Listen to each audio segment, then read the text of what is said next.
Welcome to Bhavani boutique. ఏం చేస్తున్నా అనుకుంటున్నారా?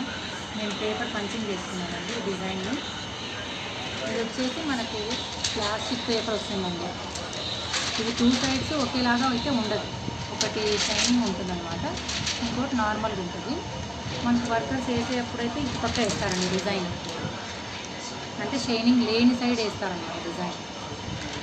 మనం వచ్చేసి పంచింగ్ షైనింగ్ ఉన్న సైడ్ పంచింగ్ చేసుకోవాలి. ఎందుకంటారా, మనము ఇటుపక్క చేసాము, ఇటుపక్క చేస్తేనా ఇది మనకు తర్వాత కిరోసిన్ వేసినప్పుడు ఆ వెట్టికి ఇది పోకుండా ఉంటుంది అన్నమాట డిజైన్. మళ్ళీ మనము ఇది రిపీటెడ్గా వెతుక్కోవాలి అని అంటే మనకు డిజైన్ యూజ్ అవుతుంది. అదే ఇటుపక్క వెట్ చేసినామంటే ఇదంతా డిజైన్ వెళ్ళిపోతుంది అన్నమాట. కాబట్టి ఇది ఒకసారి మనం పంచింగ్ చేసి పెట్టుకున్నామంటే మనకి ఇది ఇంకా డిజైన్ యూజ్ అయిన నాలుగు ఉంటుందండి. అదే ట్రేస్ పేపర్ మీద అయితే మొత్తం చిరిగిపోతుంది అన్నమాట. ఇది ఇలాంటి ఏవైనా చిన్న చిన్న టిప్స్ కావాలంటే నా ఇన్స్టాగ్రామ్ ఒకసారి ఫాలో అవ్వండి, నా యూట్యూబ్ ఛానల్ కూడా సబ్స్క్రైబ్ చేసుకోండి. Okay, thank you.